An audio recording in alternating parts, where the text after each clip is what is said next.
Good evening everyone. Audio video clear है आप लोगों तक? हाँ जी सर, एक बार ऑडियो वीडियो का कंफर्मेशन दीजिए फिर हम स्टार्ट करते हैं।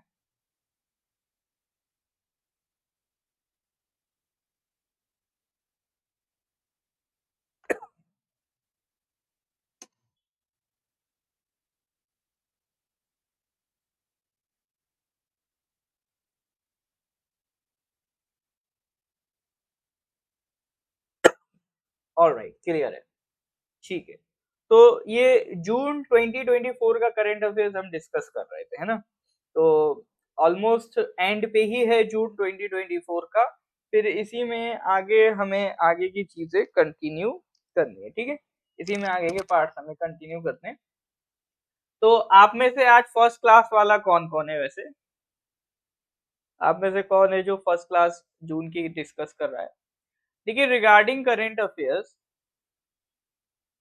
आपका ये जो वीडियो है लाइव है, इसकी जो रिकॉर्डिंग है वो आपका नॉर्थ ईस्ट पीएससी के यूट्यूब चैनल पे अवेलेबल हो जाती है, ठीक है? तो इसका जो रिकॉर्डिंग है वो आप नॉर्थ ईस्ट पीएससी के यूट्यूब चैनल पे जाके एक्सेस इजीली कर सकते हैं। That is the first thing. फिर इसके बाद सर सेकंड थिंग इज कि करंट अफेयर्स कितना पढ़ना है, किस तरह से नोट्स बनाने हैं, कितने महीने का पढ़ना है, ये सारे जो डाउट्स हैं, ये हर महीने के करंट अफेयर्स की पहली क्लास में मैं डिस्कस कर लेता हूँ। तो जून के जितने भी लेक्चर्स अभी तक हो गए हैं, वो आपको नॉर्थ ईस्ट पीएससी के यूट्यूब चैनल पे एक सेपरेट प्लेलिस्ट मिल जाएगी।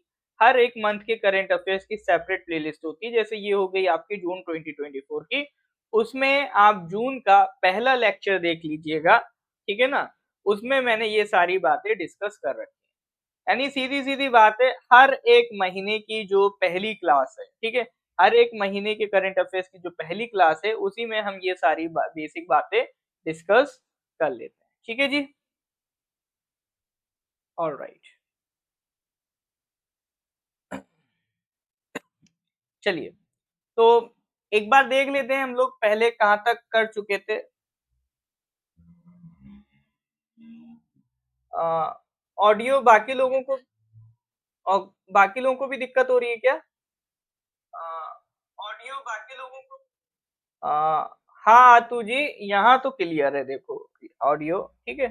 बाकी आपके एंड से हाँ भाई, हो सकता है नेटवर्क इशू हो, इसीलिए नेटवर्क इशू की वजह से ही हम लोग इसका यूट्यूब पे भी अपलोड करते हैं, तो उस केस में आप रिकॉर्डिंग भी देख सकते हैं। एमसीक्यू सीरीज, हाँ जी सर, ये जो करंट अफेयर्स हम डिस्कस करते हैं एमसीक्यू फॉर्मेट में डिस्कस करते हैं। ठीक है, तो एक बार देख लेते हैं सर हमारी कहानी कहाँ तक पहुंच गई थी। 70 प्लस आई थिंक हमने क्वेश्चंस कर लिए थे, ठीक है? ये वाला क्वेश्चन भी पिछली क्लासेस में कर चुके हैं, इसका करेक्ट आंसर बताइए। I have the streets a Kutti cricket story, who among the following has unveiled his autobiography. तो ये जो आई हैव द स्ट्रीट्स है, ये किसकी ऑटोबायोग्राफी है? ठीक है, ये क्वेश्चन हम पहले डिस्कस कर चुके हैं। हाँ जी सर, ये क्वेश्चन हम पहली क्लास में डिस्कस कर चुके हैं। रविंद्र जडेजा, कुलदीप यादव, रविचंद्रन अश्विन, अनिल कुंबले।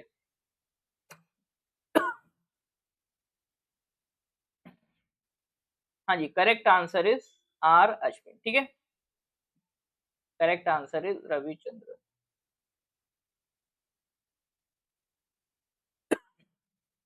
ठीक है, ये क्वेश्चन नंबर 70 भी हो गया था, 71 हो गया था। ये 73 तक हम लोगों ने देख लिया था। According to the recently release 2024 environment performance index, India has been ranked at 176 position. Which of the following countries has topped the index? तो रैंक्स एंड इंडाइसेस के सवाल में हमेशा बोलता हूँ आपके एग्जाम के लिए इंपॉर्टेंट होते हैं, तो उस पर नजर बना के रखनी होती है। तो ये भी उन्हीं में से एक है, तो करेक्ट आंसर सर आपका इसमें क्या हो जाएगा? एस्टोनिया हो जाएगा, ठीक है? Correct answer is Estonia. ठीक है, तो ये हो गए सर आपका 73 तक, यहाँ तक की कहानी हम डिस्कस कर चुके थे। इसके आगे आज स्टार्ट करेंगे। तो पहला question, question number 74, as per recent information which of the following countries will host its first ever multinational air exercise Tarang Shakti 2024. As per the recent information, which of the following countries will host its first ever multinational air exercise तरंग शक्ति 2024? बताइए sir, क्या होगा sir इसका correct answer?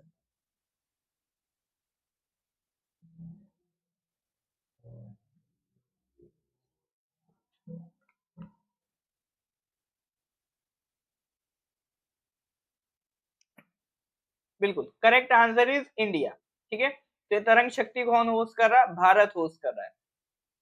देखिए military exercises के question मैंने हमेशा से बोले हैं आपके एग्जाम के लिए इंपॉर्टेंट है। हालांकि पिछले सालों में ये कभी देखने को नहीं मिला, लेकिन इस बार आप स्टेनोग्राफर वाला एग्जाम देखोगे तो उसमें ये क्वेश्चन देखने को मिल जाते हैं। ठीक है, तो इम्पोर्टेंट है सर ये आपके एग्जाम के पॉइंट ऑफ व्यू से। नेक्स्ट क्वेश्चन पे आ जाइए sir, question number 75। Recently Stockholm international Peace Research Institute SIPRI, देखो सिप्री बेसिकली हम लोग कई बार डिस्कस कर चुके हैं इसके बारे में। इसका मेन काम ही यही है, दुनिया भर में किसके पास कितने आर्म्स हैं, कितना इंपोर्ट कोई कर रहा है, कितना कोई एक्सपोर्ट कर रहा है, ये सारी जानकारी सिप्री रखता है, Stockholm international Peace Research institute. तो उन्होंने अभी एक अपनी एनुअल असेसमेंट निकाली of the state of armaments, disarmaments and international security. उनके असेसमेंट के हिसाब से which of the following countries has the biggest inventory of nuclear arsenals? Nuclear arsenals मतलब जो स्टॉक है न्यूक्लियर वेपन्स का। तो सबसे ज्यादा न्यूक्लियर वेपन्स किसके पास है? सीधा सवाल ये पूछ रहा है।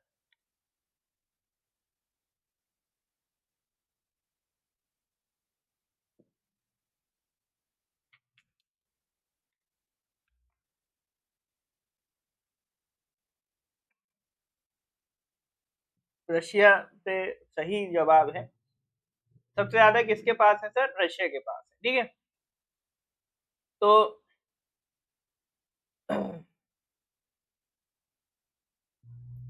2024 की अगर हम बात करें, डिप्लॉयड वारहेड्स या स्टोर्ड वारहेड्स। डिप्लॉयड मतलब जो एक्टिव है, कभी भी उनको इंगेज किया जा सकता है। स्टोर्ड वारहेड्स मतलब जो अभी एक्टिव नहीं है, कहीं इन्वेंट्री में पड़े हुए हैं। ठीक है, तो सबका ये पूरा डेटा यहाँ पर आपको देखने को मिलेगा। तो 2024 के हिसाब से अगर आप देखो टोटल इन्वेंट्री डिप्लॉयड वगैरह वगैरह सब मिला के अगर आप देखो तो 2024 में यूएस 5000 पे है और रशिया 5500 पे है। ठीक है, तो नंबर 1 पे रशिया है, नंबर 2 पे कौन आपको देखने को मिलेगा? यूएस। तीसरे नंबर पे सर अगर आप आओगे तो देन इट इज चाइना, लेकिन मार्जिन बहुत कम है। यहाँ 5000 में खेल रहे हैं ये लोग, ये 500 में है। फिर उसके बाद 500 के बाद अगला 290 पे देखोगे कौन है? ये फ्रांस है चौथे नंबर पे। फिर पांचवें नंबर पे कौन है सर? आपका यूके है। ठीक है, तो देख सकते हो कौन कितने रखे हुए। 6 नंबर पे सर इंडिया है, 7 नंबर पे पाकिस्तान है, फिर उसके बाद कहीं आपका इजराइल, नॉर्थ कोरिया, इनका नंबर आता है। तो सबसे ज्यादा आपको जो वॉरहेड्स हैं किसके पास देखने को मिल रहे हैं? रशिया के पास। और इंडिया कौन से नंबर पे आ रहा है आपका? 6 नंबर पे आ रहा है। ठीक है, तो ये डेटा याद रखिएगा, मतलब नंबर याद मत रखिएगा, इतना याद रखिएगा नंबर 1 पे कौन है। ठीक है, और इंडिया कौन से नंबर पे as per the SIPRI report. चलिए नेक्स्ट क्वेश्चन पे आ जाइए, question number 76। Recently, which of the following organization has declared a list of 24 recipients of its Bal Sahitya Puruskar and 23 winners of its Yuva Puruskar for the year 2024? Which of the following organization has declared a list of 24 recipients of its Bal Sahitya Puruskar and 23 winners of its Yuva Puruskar for the year 2024?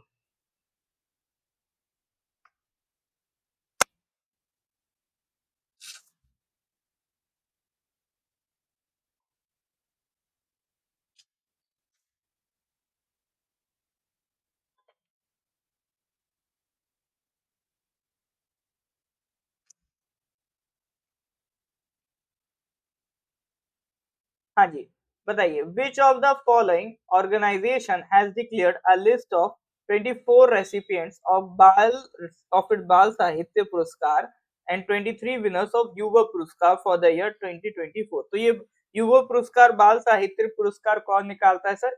ये हम लोग पहले भी कई बार पढ़ चुके हैं, ठीक है, तो दैट इज साहित्य अकादमी, ठीक है, साहित्य अकादमी इसको निकालती है, तो ये ध्यान रखिएगा। बस इतना ध्यान रखो, ये अवार्ड साहित्य अकादमी के हैं, इतना डिटेल में आपसे नहीं पूछेगा, ये बस एक बार आपके पढ़ने के लिए मैंने मेंशन कर दिया, ठीक है, तो ये एक बार पढ़ लेना है, लेकिन नोट्स में क्या लिखोगे बस कि ये दोनों बाल पुरस्कार और ये युवा पुरस्कार ये कौन देता है? साहित्य अकादमी देती है, ठीक है। एक्चुअल में एकेडमी को हिंदी में अकादमी कहते हैं, ठीक है, ये हिंदी से रिलेटेड है, तो एकेडमी को क्या कहते हैं? हिंदी में अकादमी कहते हैं। तो वो अकादमी को ऐसे लिखोगे रोमन लेटर्स में, तो इस तरह से लिखा जाता है, तो है ना, ये मत समझना मास्टर ने स्पेलिंग गलत लिखी, ठीक है। चलिए यहाँ आ जाओ, तो नेक्स्ट क्वेश्चन पे, question number 77। Recently, who among the following has become the first Indian to be conferred with Nelson Mandela Lifetime Achievement Award of South Africa for his contribution to films? Anurag Kashyap, Vishal Bhardwaj, Vinod Ganatra, Sanjay Leela Bhansali. हाँ जी sir, इसका correct answer बताइए।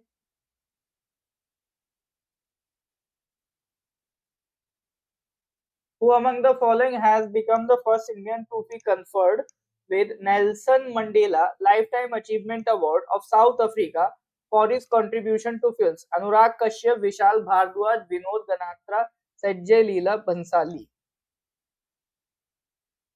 देखिए, awards वाले question एक important section होते हैं आपके एग्जाम के करंट अफेयर्स का, ठीक है, तो उसको मिस बिल्कुल भी नहीं करना, तो अवार्ड वाला सेक्शन बिल्कुल भी मिस नहीं करना है। Correct answer is Vinod Ganatra, ठीक है, करेक्ट आंसर आप लिखेंगे यहाँ पर विनोद गनात्रा को। चलिए ठीक है यहाँ तक। हाँ जी सर, यहाँ तक किसी को कोई डाउट है तो बताइए, क्लियर है तो गिव मी थम्स अप। यहाँ तक कोई डाउट है तो please do let me know.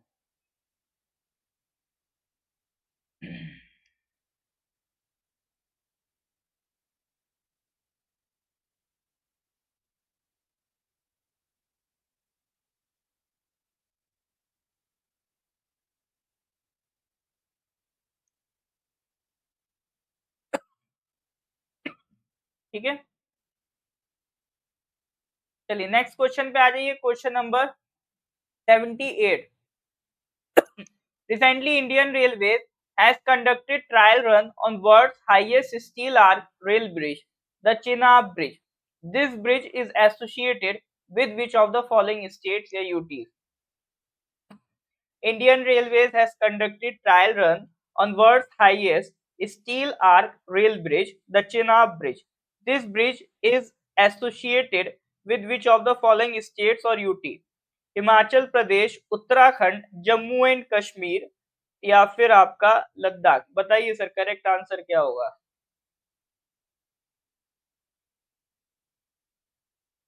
This bridge is associated with which of the following states or UT? हाँ जी, Indian railways has conducted trial run on world's highest steel arch rail bridge, the Chenab bridge. देखो, Chenab bridge कोई नया नहीं है, कई बार से हम न्यूज में देख चुके हैं, है ना, इसको हम दुनिया का सबसे ऊंचा रेल ब्रिज भी मानते हैं, तो ये कई टाइम से न्यूज में रहता है, तो ये एक रेलिवेंट क्वेश्चन है, भले ये पुराना मतलब न्यूज में है, बट स्टिल इससे रिलेटेड कोई ना कोई आपका न्यूज आती रहती है, तो ये करंट अफेयर्स में कभी भी पूछा जा सकता है। जैसे अभी हेड कांस्टेबल में आप देख लो, विमेन रिजर्वेशन बिल पे सवाल आ गया, ठीक है, वो न्यूज तो काफी पुरानी हो गई, दिसंबर की बात है, बट स्टिल विमेन एम्पावरमेंट के बेसिस पर वो क्वेश्चन उन्होंने उठा के पूछ लिया, ठीक है, तो इसी तरह से ये भी है आपका, भले ही पुराना हो गया है, लेकिन कोई ना कोई न्यूज की वजह से रेलिवेंस में रहता है, तो इसका correct answer is Jammu and Kashmir. किससे रिलेटेड है ये आपको मिलेगा सर? बिल्कुल जम्मू एंड कश्मीर, सही जवाब। ये आपका रियासी डिस्ट्रिक्ट है जम्मू का, ठीक है, बक्कल और कौरी उनके बीच में ये लोकेटेड है इन द रियासी डिस्ट्रिक्ट, ठीक है। और इसकी हाइट ज्यादा इंपॉर्टेंट है सर, ठीक है, चेनाब रिवर से कितनी हाइट पे ये लोकेटेड है, कितनी हाइट पे है ये, 359 metres above the Chenab river. ये चीज इंपॉर्टेंट है, ध्यान रखना। ये है कहाँ, जम्मू कश्मीर, ये ध्यान रखना। और ये किस रेल लिंक का पार्ट है, Udhampur Srinagar Baramulla link, rail link project. तो चेनाब रेल ब्रिज से रिलेटेड ये 3 पॉइंट इंपॉर्टेंट है, इसको ध्यान रखिएगा, ठीक है। चलिए मूव करते हैं अगले क्वेश्चन की तरफ। क्वेश्चन नंबर 79, ठीक है, हो गया 78। Moving to the question number 79। Recently, South India's first and country's largest leopard safari was recently inaugurated at which of the following places? Bandipur national park, Bannerghatta biological park, Nagarhole national park या Mudumalai wild life sanctuary. हाँ जी sir, चार option है, correct बताइए। Recently, South India's first and country's largest leopard safari was recently inaugurated at which of the following places? Bandipur national park, Bannerghatta biological park, Nagarhole national park या फिर Mudumalai wild life sanctuary.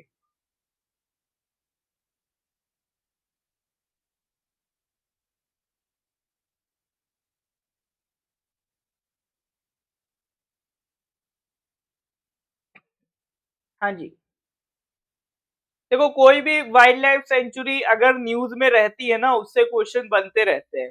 जैसे अभी Wayanad news में था, तो अभी वायनाड वाइल्ड लाइफ सेंचुरी से question देखने को मिल गया। तो यहाँ पर साउथ इंडिया की पहली और कंट्री की सबसे बड़ी लार्जेस्ट लियोपार्ड सफारी इनॉग्रेट हो रही है। तो कहां पर हो रही है सर ये? हाँ जी सर, तुक्का भी लगा सकते हैं सर, ऐसी कोई दिक्कत नहीं है, तुक्का भी लगा सकते हैं।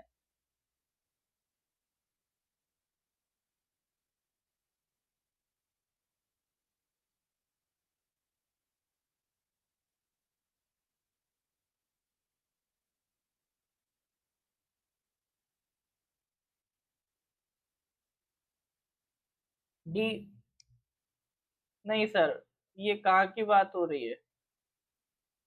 ये बात हो रही है बनेरघट्टा बायोलॉजिकल पार्क, ठीक है, Bannerghatta biological park, it is in Karnataka. Bannerghatta national park सुना है, कहाँ पर है सर आपका? कर्नाटका में, ठीक है। तो ये बनेरघट्टा बायोलॉजिकल पार्क, ये किससे निकला है? बनेरघट्टा जो नेशनल पार्क है उससे ये बाइफरकेट हुआ है, ये वाला एरिया आपका बनेरघट्टा बायोलॉजिकल पार्क का। तो इसी में आपको लेपर्ड सफारी देखने को मिल रही है, जो साउथ इंडिया की पहली सफारी है और कंट्री की सबसे लार्जेस्ट सफारी देखने को मिलेगी, ठीक है। और इसमें मेन चीज ये ध्यान रखना, बनेरघट्टा नेशनल पार्क किस स्टेट में है? इट इज इन कर्नाटका, ठीक है। मुद्दे की बात ये है, national park, wild life sanctuaries, biosphere reserve, इस पे क्वेश्चन आते रहते हैं, कोई बड़ी चीज नहीं है। क्वेश्चन नंबर 80 पे आ जाइए sir. Who among the following has won the Stepan Avagyan memorial 2024 crown in Jermuk Armenia? Who among the following has won the Stepan Avagyan memorial 2024 crown in Jermuk Armenia? Ramesh Babu, Praggnanandhaa, Parimarjan Negi, Arjun Erigaisi, Dommaraju Gukesh. चार option है, correct बताइए। हाँ, layer जी को याद है कि हाँ जी सर, सारे 100 से प्लस नेशनल पार्क अपने याद कर रहे थे। तो नेशनल पार्क किसी को भी याद करने हो, यूट्यूब चैनल पे नॉर्थ ईस्ट पीएससी के चले आना, नेशनल पार्क नाम से प्लेलिस्ट मिल जाएगी। उसमें मैंने क्लास में 100 प्लस नेशनल पार्क आपको याद कराए हैं। तो वहां से आप बहुत स्मूथली सारे के सारे नेशनल पार्क याद कर सकते हो बिना किसी टेंशन के, ठीक है सर। चलिए, तो यहाँ पर एक क्राउन की बात हो रही है, जो ये किसने जीता है? Stepan Avagyan memorial 2024 crown in Jermuk Armenia. Ramesh Babu, Praggnanandhaa, Parimarjan Negi, Arjun Erigaisi या दोमारजू गुकेश?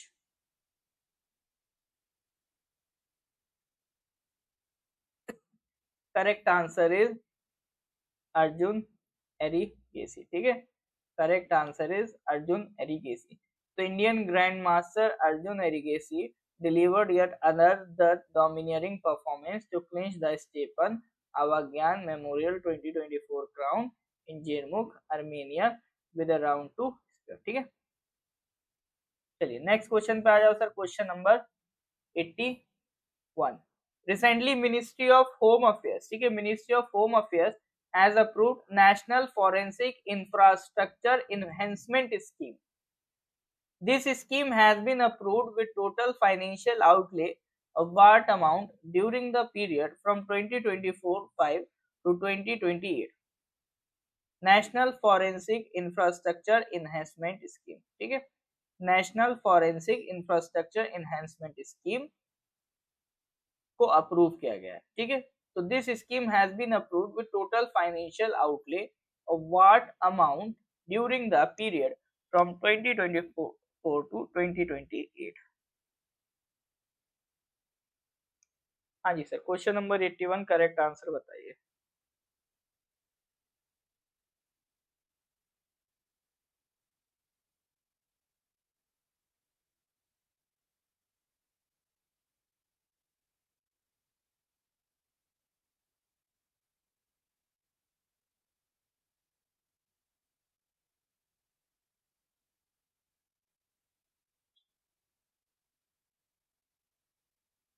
देखो, एक फॉरेंसिक से रिलेटेड फॉरेंसिक इंफ्रास्ट्रक्चर को डेवलप करने के लिए स्कीम लॉन्च की गई है ना.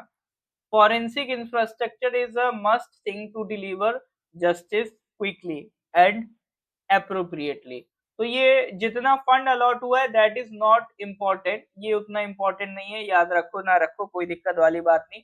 इस स्कीम के बारे में ध्यान रखना, national forensic infrastructure enhancement scheme. ठीक है, तो इसका पर्पस क्या है?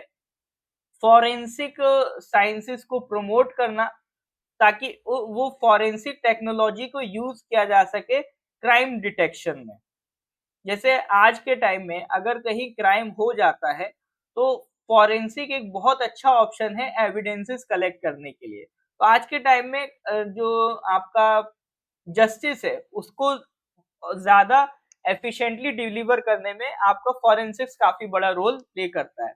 और अभी हमने नए कानून बनाया, भारत न्याय संहिता बनाई है, उसके तहत भी हमने कहा है कि फॉरेंसिक का रोल बढ़ेगा ताकि एक जो आपका डिलीवरी सिस्टम है, डिलीवरी जस्टिस सिस्टम है, उसको और इम्प्रूव किया जा सके. It aims to enhance forensic infrastructure. ठीक है, ऑफ कैंपस लैब बनाई जाएंगे नेशनल फॉरेंसिक साइंस यूनिवर्सिटी की, नेशनल फॉरेंसिक साइंस यूनिवर्सिटी की. तो उनके डिफरेंट डिफरेंट जगह पे कैंपसेस बनाए जाएंगे ताकि जो फॉरेंसिक साइंसेस है उसको प्रमोशन मिल सके. That is the thing. तो ये था क्वेश्चन नंबर 81. मूव करते हैं अगले क्वेश्चन पे, question number 82. Recently, Uttar Pradesh government has announced the establishment of world's first conservation and breeding center for Asian king vultures at which of the following places?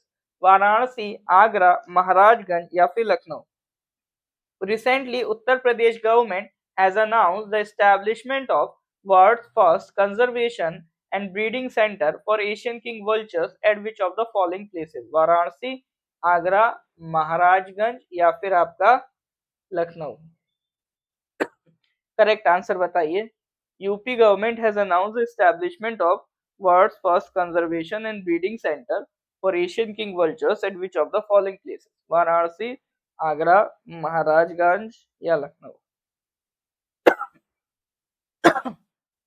Vultures की conservation के लिए 9 species होती हैं vultures की, उसमें से एक होती है एशियन किंग वल्चर्स. उसके कंजर्वेशन के लिए दुनिया का पहला कंजर्वेशन ब्रीडिंग सेंटर बनाया जा रहा है, यूपी में बनाया जा रहा है. कहां पर बनाया जा रहा है? महाराजगंज. कोई भी चीज इंडिया में पहली बार होती है तो that is important for your exam. अब ये एशियन किंग वल्चर है सर, वन ऑफ द 9 जो स्पीशीज होती है वल्चर्स की, उसमें से एक आपका ये है. अब इनकी पॉपुलेशन क्या हो रही है? डिक्लाइन हो रही है. ठीक है, IUCN की ये रेड लिस्ट में क्रिटिकली इंडेंजर्ड कैटेगरी में है सर. ये सबसे खतरनाक कैटेगरी होती है क्रिटिकली इंडेंजर्ड. ये यहाँ कैसे पहुंच गए सर? ये वल्चर्स कौन होते हैं सर? जैसे कोई भी लाश वगैरह होती है उसको खाने का काम ये करते हैं, तो इनको रेड हेडेड वल्चर्स भी कहा जाता है. इस तरह से देख लो, लाल सर है इनका, इसलिए रेड हेडेड कहते हैं. इनका जो पॉपुलेशन है वो डिक्लाइन होने का एक बड़ा रीजन जो है वो है डाइक्लोफेनेक. डाइक्लोफेनेक क्या एक ड्रग है, एक दवा है जो डोमेस्टिक एनिमल्स को दिया जाता है, ठीक है, डोमेस्टिक एनिमल्स को डाइक्लोफेनिक जैसी दवाएं दी जाती हैं, मतलब उनको जो ड्रग्स वगैरह दिए जाते हैं उसमें डाइक्लोफेनिक मिला होता है। अब इस डाइक्लोफेनिक जब वो एनिमल के कंजम्पशन में जाता है और फिर उस एनिमल के मरने के बाद उसे कौन खा रहा है, ये वल्चर खा रहा है, तो वो उस एनिमल के थ्रू किसके पेट में जा रहा है, वल्चर के पेट में जा रहा है, और ये वल्चर के लिए काफी हार्मफुल होता है, which becomes poisonous for vultures. That is one of the very critical reason for the declining population of vultures, Asian king vultures. ठीक है सर, तो ये डाइक्लोफेनिक याद रख लेना, ये वल्चर्स का दुश्मन बन गया है। और ये एशियन किंग वल्चर्स जो पहली इनका कंजर्वेशन सेंटर है, ये कहाँ खुल रहा है सर आपका, ये खुल रहा है यूपी में। इज दैट क्लियर और नॉट? यहाँ तक कोई डाउट है तो बताइए सर, क्लियर है तो give me a thumbs up. हाँ जी सर, यहाँ तक कोई डाउट है तो बताइए, क्लियर है तो give me a thumbs up.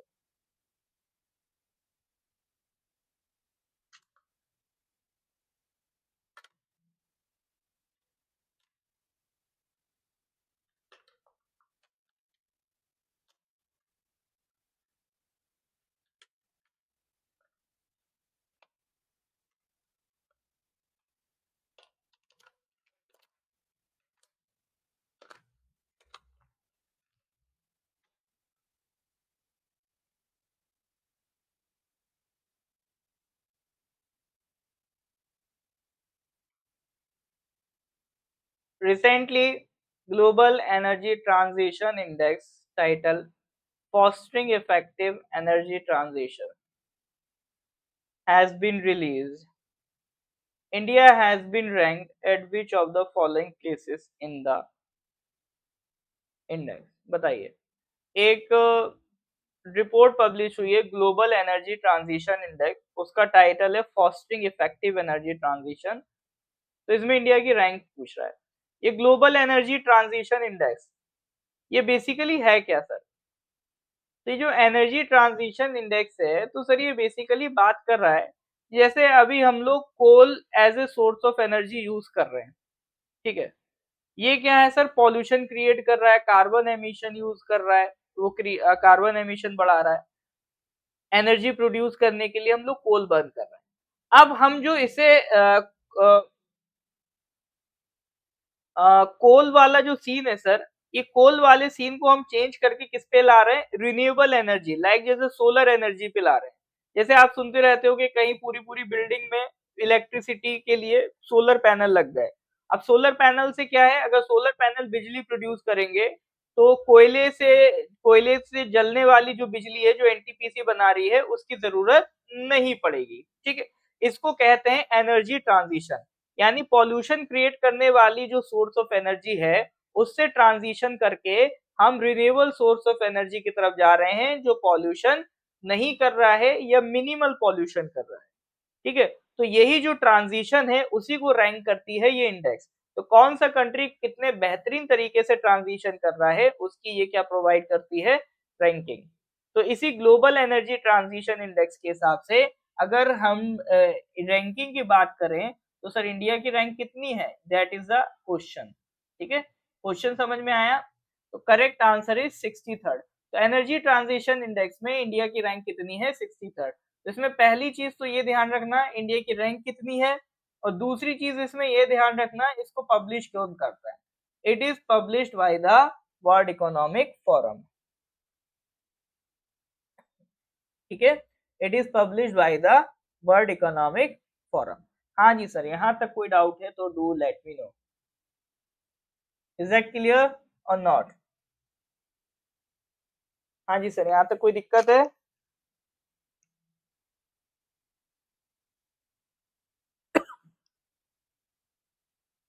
नहीं है तो नेक्स्ट क्वेश्चन पे आ जाओ sir. 84 Recently, the 10th International Yoga Day 2024 has been celebrated with the theme of Yoga for Self and Society.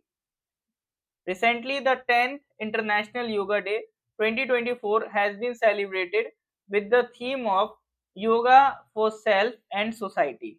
Prime Minister of India led the main International Yoga Day celebrations this year at which of the following places?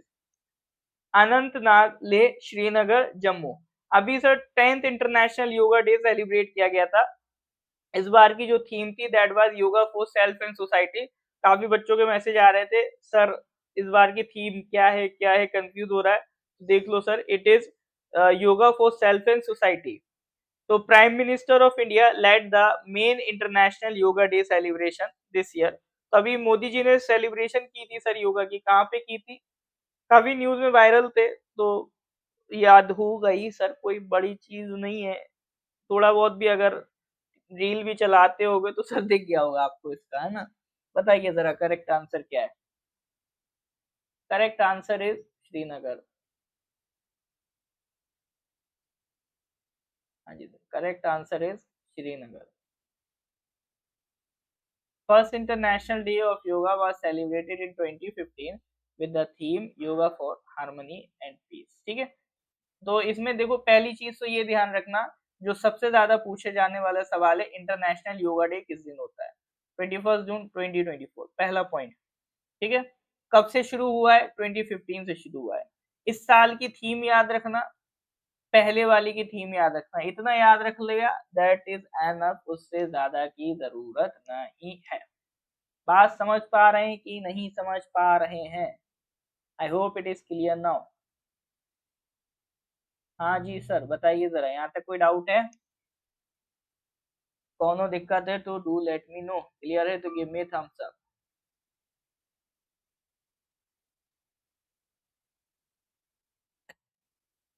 ठीक है sir,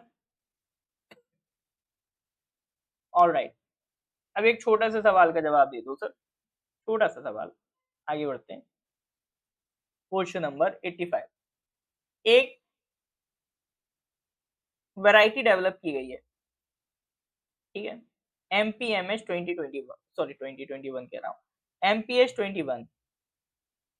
drought prone region, मतलब drought prone reason कैसे होते हैं? Drought prone region मतलब ऐसे area जहां पर सूखा पड़ता रहता हो, ठीक है, जहां पर सूखा ज्यादा पड़ता हो, जहां पानी की दिक्कत हो, that are the drought prone regions. तो ऐसे एरिया में क्रॉप लगाना मुश्किल होता है, तो ऐसे एरिया के लिए वैरायटी डेवलप की गई है क्रॉप की। एक resilient crop for drought prone region, मतलब एक ऐसी वैरायटी क्रॉप की डेवलप की गई है जो ड्रॉट जहां ज्यादा पड़ता है उन एरियाज में भी लगाई जा सकती है, यानी उसका जो वाटर कंजम्पशन है वो काफी कम होगा। तो वो क्रॉप है क्या sir? It is a type of sorghum millet, it is a type of pearl millet, it is a type of finger millet, या it is a type of brown top millet. ठीक है, it is a type of क्या? Sorghum millet, it is a type of pearl millet, it is a type of finger millet, it is a type of brown top millet। बताइए sir correct answer क्या होगा? Question number 85।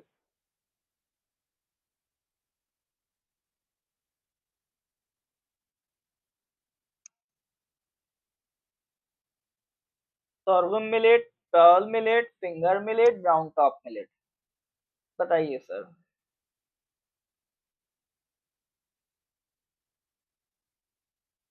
बिल्कुल सही जवाब, correct answer is pearl millet. ठीक है sir, correct answer is pearl millet.